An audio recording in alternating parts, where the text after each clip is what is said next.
Hello，大家好，我係拆局達人。由馬時亨主持嘅清談節目《獅子山精神》已經播出咗6集啦。而姜濤受訪嗰一輯呢，喺10月11號已經出咗街，相信好多朋友已經睇過。由於第6集嗰個數據太少咁我呢就只係統計過前5集嘅收視情況，發覺姜濤嗰一集睇嘅人係最多咁我就以Now TV 嘅 YouTube 頻道上面嘅 view 數嚟統計，咁截至到10月18號中午為止呢，姜濤嗰一集呢有101122次，而第一集許冠文呢就只係有幾多3萬幾啫。第3集米高加道理呢就更少啦，只係得15000。第4集黃金寶呢就係5743個 view， 係最少人睇嘅一集。而第5集馬榮成嗰集呢，只係得12000幾個 view。咁所以大家會睇到呢，姜濤嗰個熱度呢係有幾咁厲害啦。咁由於各個人播出嘅日子有長有短啦，咁呢我就係以每日平均標數咧做比較，咁咧係大家公平啦。咁做咗一個咧係 bar chart，即係柱狀圖啦，一睇就知道，哇！姜濤有幾厲害。喺 bar chart 呢個圖上面咧睇到姜濤每日嘅 view 數咧係平均5056次，而許冠文呢，只係得佢嘅1/5，係1021次。加道理呢，就1000都唔夠，得834次。馬榮成就1000次，1008次，多啲咁多。最少嗰個黃金寶呢，每日只係得230次嘅 view 數。姜濤呢，得到嘅 view 數呢係遠遠拋離晒佢哋嘅。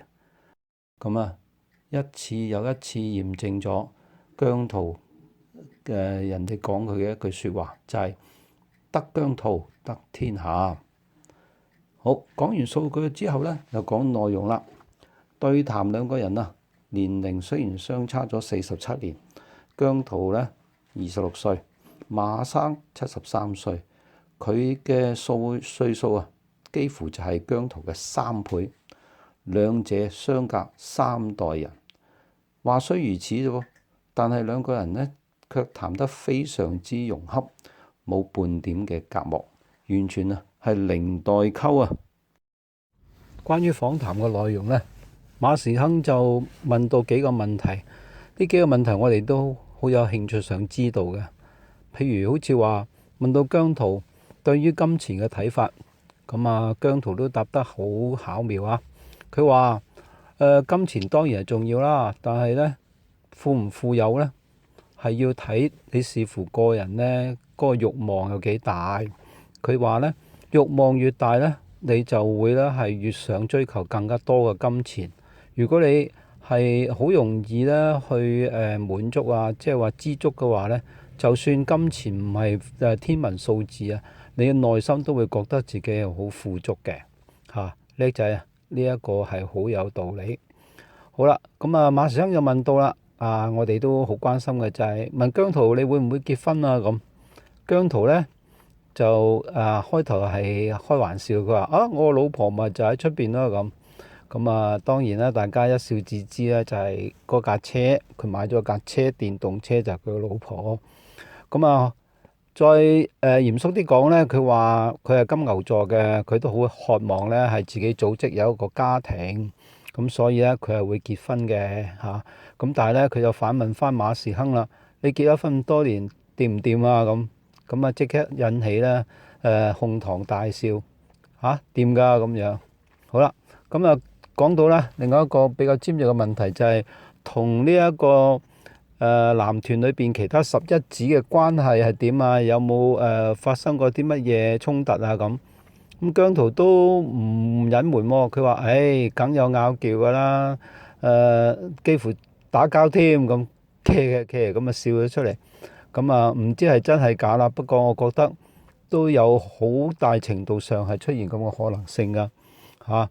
咁佢喺男團裏邊呢，其實已經係成為咗其他一啲嘅成員嘅一個呢，唔係話妒忌嘅對象啊，直情係去到呢就係有衝突嘅一個咁嘅程度添啊。不過姜濤當然就係會忍讓啦。寄予姜濤呢，千祈即係唔好太過於感情用事啊。有時咧，有啲人就會呢係感情勒索啊，咁到時候損害到自己啦，傷到自己就唔好啦。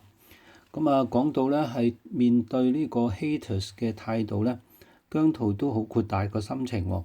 佢話 haters 一定有噶啦，有好嘅即係建議呢，佢會係細心去思考，然之後接受。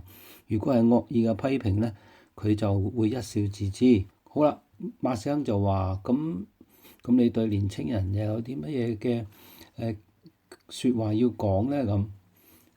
姜濤呢講咗一個好重要嘅 point，就係佢話選擇係比努力更重要。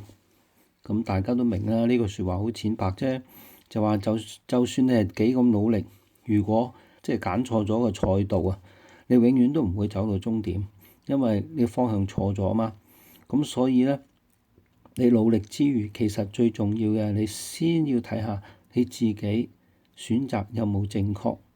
如果你選擇錯誤嘅時候，你就要即刻改變啦。咁然之後先再繼續努力。咁呢個呢，對年青人嚟講係一個好重要嘅一個建議。好，到最後呢，馬時亨就話：而家有咁多 fans 支持你，你喺你嘅人生裏邊仲有啲咩嘅計劃啊？咁姜濤就話：其實都冇咩明顯嘅大嘅計劃。不過最重要嘅，作為一個演藝人員呢，係要透過佢嘅創作、佢嘅作品呢，去令到觀眾呢係得到快樂。即係話佢可以呢係利用自己嘅表演佢嘅作品呢，去令到更加多人得到呢係慰藉有一個療愈嘅作用。咁所以佢作為將來呢，即係發展嘅一個最重要嘅重心嚟嘅。佢當然都睇到有好多嘅 fans 呢係寫信俾佢。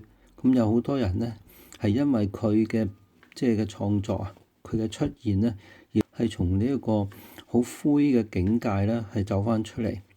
呢個我都唔需要詳細講啦。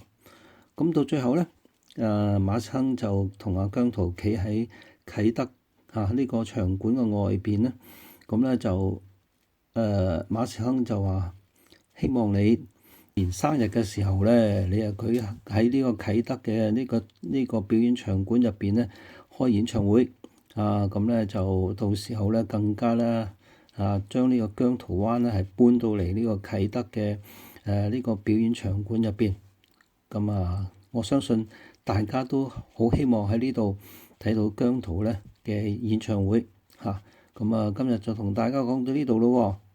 如果大家有乜嘢嘅意見，可以留言俾我，又或者大家有咩嘅睇法，大家可以一齊討論一下。希望大家繼續支持我，多謝晒，拜拜。